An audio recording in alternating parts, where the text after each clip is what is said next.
저는 이렇게 생각합니다. 예. 사실 코로나 시국에서 예. 이제 현 정부의 우호적인 이제 학자들이라든지 전문가들은 정치인들은 예. 야, 코로나 시국 아니냐. 이게 다른 나라랑 비교했을 때 굉장히 이게 재정 지출을 늘릴 수밖에 없지 않느냐. 예. 이제 그런 얘기인데요. 저는 그걸 수긍을 합니다. 인정을 합니다. 예. 문제는 뭐냐 하면은 이게 대정적인 요법으로 재정을 운용하고 있다는 겁니다. 예. 그러니까 코로나 시국에는 이게 굉장히 위험한 재정 지출을 늘려야 되겠다라고 하니까 이게 눈치를 보면서 아무런 룰이 없이 예. 그냥 찔끔 늘리다 보니까 코로나 시국이 끝난 상황에서도 계속 또 늘려가고 있는 겁니다. 예. 그런데 선진국들은 어떻게 하느냐? 아, 이게 코로나 시국이네. 그럼 재정 지출을 이 예외적인 상황에서는 얼마까지 늘릴 수 있는 것이냐. 그래서 한도를 정해가지고 대폭 늘렸어요. 예. 그러고 난 뒤에 이 위기를 극복하고 난 뒤에는 재정 지출을 다시 정상적으로 줄여야 된다 해가지고 예. 대폭 줄이고 있어요. 예. 그런데 우리는 아무 장기적인 어떤 시스템과 어떤 제도적인 설계 없이 그러면 대정적인 요법으로 그러면 정하고 이렇게 있다는 표현을 해도 되겠습니까? 예컨대 지금 이제 돈 풀기도 예. 돈 풀기 하는 것도 지금 테이퍼링 금융을 정상화시키고 테이퍼링 그다음에 기준금리 인상 뭐 이런 이야기들이 나오고 있는데 예. 재정 쪽은 말하자면 확장으로 했다가 다른 선진국 같은 경우에 끝났으니까 말하자면 그 다시 정상화시키는 프로세스로 가고 있는데 예. 우리는 아주 그런 과정이 아직 시작하지도 못하고 있다. 뭐 이렇게 봐야 됩니까? 그렇습니다. 장기적인 관점이 부족하다는 거죠. 예. 앞에서도 지금 재정 지출을 어떻게 줄일 것이냐 뭐 이런 얘기도 많이 나오는데요. 제가 뭐 여러 문헌을 봤을 때 기본 원리는 딱 두 가지입니다. 재정이라는 걸 멀리 내다보고 그다음에 현재의 재정상에서 폭넓게 보면서 예. 장기적인 관점을 우리가 항상 생각해가면서 단계별로 우리가 지금 굉장히 2070년까지 굉장히 어려운 상황이 된다. 예. 그럼 단계별로 우리가 어떻게 지금 불가피하게 늘어날 수밖에 없는 이런 상황에 국가 채무가 늘어날 수밖에 없는 상황이니까 단계별 목표를 정하고 그다음 단계별 목표를 달성하기 위해서 현재의 재정 상태를 넓게 봐야 된다 이거죠. 넓게 네. 본다는 것은 지금 정부가 말하는 예산뿐만 아니고 공기업 네. 그리고 공기업뿐만 아니고 여러 가지 특수법인들 있지 않습니까? 예. 그걸 넓게 보면서 우리가 고통을 동시에 같이 분담한다라고 하는 이런 의미에서의 공동체 의식이 굉장히 필요하다는 것입니다. 예. 사실 그런 노력이 아무것도 없었다. 그때 뭐 국민들이 여론이 와 필요하다 하면은 그 조금 늘려줬다가 또 한편에서 야 그 재난지원금 더 줘라. 그러면 상황 보다가 줘도 되나 또 늘 이런 식의 운영을 해서는 안 된다라는 이야기입니다. 예. 그래서 장기적인 관점에서 봐야 된다는 건데 그 제1차적인 목표가 재정 준칙입니다. 재정 준칙은 지금 뭐 현 정부의 기획재정부도 재정 준칙을 내놨는데요. 예. 그 내용을 뭐 자세하게 지금 설명은 못 하겠습니다만은 그게 뭐냐면은 국가 채무 비율이 60%를 넘지 않았을 때는 재정 적자를 3% 이상 해도 된다. 국가 채무 비율이 60%를 초과하게 되면은 3% 이하로 하라.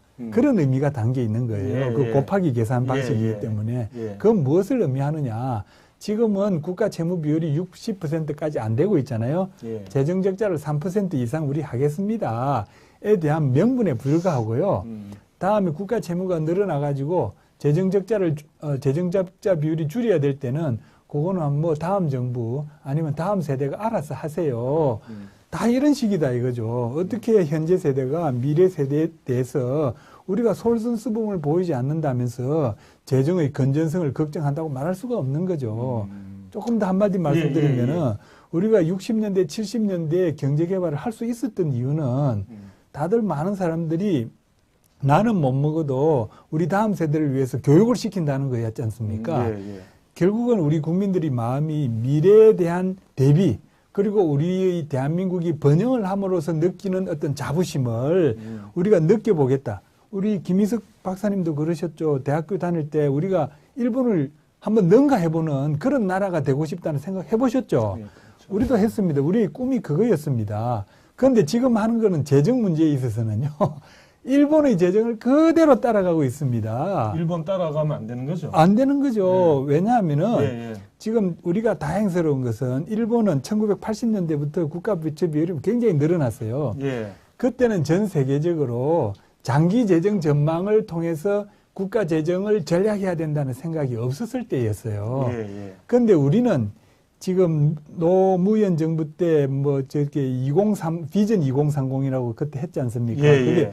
2005년인가 그랬어요. 예, 즉 예. 2000년대 이후에 선진국들도 적어도 50년, 60년 뒤를 내다보면서 재정을 운용해야 된다는 생각이 나타나고 그것을 장기 재정 전망하는 그런 기법들이 점점 이렇게 발전하기 시작했어요. 예, 예. 그런데 우리는 지금 그런 걸 보고 있어요. 장기 재정 전망을 2012년부터 국회 예산정책처가 했습니다. 예. 그래서 2년 단위로 2012년, 24년, 16년, 18년, 20년 계속 하고 있어요. 2년마다, 예. 이걸 하다가 보니까 나보, 즉 국회 예산정책처에서는 메시지를 분명하게 주고 있어요.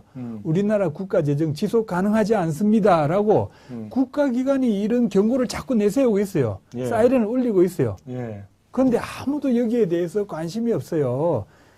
그게 이제 박근혜 정부 때 사실 박근혜 대통령 국가재정에 대해서 굉장히 걱정을 많이 하신 분입니다. 예, 예. 그러다 보니까 2012년, 2014년 국회 예산정책서에서 장기재정 전망을 하는데도 불구하고 기획재정부는 안 하고 있었어요. 예. 하라고 시킨 거예요. 2015년에 기획재정부가 처음으로 장기재정 전망을 했던 결과가 있습니다.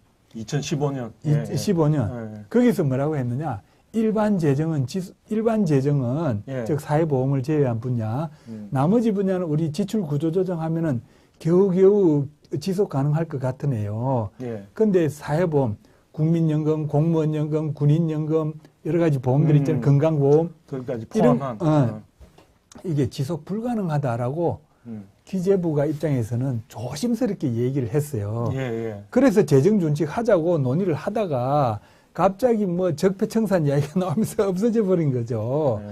그래서 이제 이게 참 저도 지금 안타까운 이야기네요. 저도 지금 무슨 이야기를 하고 있는지 모르겠는데 제가 예. 논리를 잠깐 잊어버렸는데 예. 예. 아무튼 우리가 정신 차려야 된다는 이야기입니다. 즉 예. 미래에 대한 관심을 우리가 더 많이 가질수록 우리는 이 국가가 번영할 수 있다 이거죠. 예, 예. 쓰나미 왔을 때 저는 이걸 쓰나미라고 많이 비유를 합니다. 쓰나미가 곧 오고 있습니다. 예. 그때는 해변가에 물이 쫙 빠져요.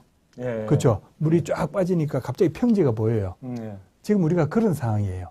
지금 보니까 물이 쫙 빠지니까 뭐 뭐죠? 이 해일이 예. 올 생각도 못 하고 있는 거예요. 국가기관은 사이렌을 울리고 있어요, 지금. 예. 국회 예산정책처하고 기획재정부는 굉장히 조심스럽게 하고 있지만 그 행간을 잘 읽어보면은요, 그 실무자인 행정사무관들이 자기들이 정치적인 압력을 받아서 하지 못하는 얘기를 행간에 살짝 숨겨놨어요. 예. 저는 그걸 부각시키고 있는 겁니다. 예. 그걸 보면은 지금 물이 빠지고 있는 이 상황이고 곧 온다. 이렇게 돼 있어요. 예. 그런데 우리의 정치는 한가합니다. 지금 물이 빠지고 있지 않느냐. 지금 우리가 왜 높은 산으로 헐떡거리면서 도망가야 되느냐. 그런 이야기를 하고 있는 거죠. 우리 지금 당장 여기 어려운 사람들 있지 않느냐. 지금 우리가 해야 된다라는 이야기를 하는 거죠. 예. 그것도 필요합니다. 그렇지만 미래에 대한 이 쓰나미가 오고 있다는 이 상황에 대해서 대비를 꼭 하라는 이야기예요. 아무런 대비가 없죠. 그래서 저는 사실 이런 얘기를 하고 싶어요. 이 프로를 민주당 쪽 특히 이재명 후보 쪽에서 듣는다면은 예. 국가 채무 늘리지 말고 5년 동안 예. 현 재정 상태 내에서 기본소득 하고 싶으면 해라 이거예요. 이제 거기까지 저는 기본소득도 저는 해서는 안 된다고 봅니다. 예, 예. 그건 또 다른 이야기를 하겠습니다만. 어쨌든 뭐 지금 사실은 아까 했던 말로 돌아가면 지금 이제 이 정부에서도 뭐 코로나다 뭐다 해가지고 지금 재정을 굉장히 소득 증가에 비해서는 국민소득 증가에 비해서는 많이 팽창시켜둔 상태인데 예. 그래서 나오는 이야기가 다음 정부가 사실은 굉장히 쓸 수 있는 여력이 굉장히 예. 줄 수밖에 없다 이런 예. 얘기가 나오는데 예. 지금 사실은 지금 대선에 나오는 분들은 그걸 감안하고 사실은 예. 무슨 얘기를 해야 될 텐데 그게 더해가지고 더 이제 상관없으니까 써야 된다. 이건 조금 장기적인 그런 걸 생각 안 하는 굉장히 위험하다는 말씀이에요. 그렇죠. 그죠? 룰을 정해서 네. 쓰라는 이야기입니다. 룰을. 예, 대통령 5년 임기니까 예, 5년 동안에 할수 있는, 지금 현재 5년 동안에 대해서 얼마나 쓸 수 있는지를 정해지는 룰이 없어요. 이게 우리나라 심각한 문제입니다. 예, 예. 그걸 재정 준칙이라고 하는데요. 그러면 잠깐 그- 조금 예, 요 예, 이야기. 예. 재정 준칙이라고 하는데 이게 뭐냐면은 IMF에서 전 세계 국가들 재정 준칙을 갖고 있는 국가들을 조사를 했어요. 예, 예. 92개국이 재정 준칙을 하고 있어요. 예, 예. 그 우리나라 못 들어갔어요.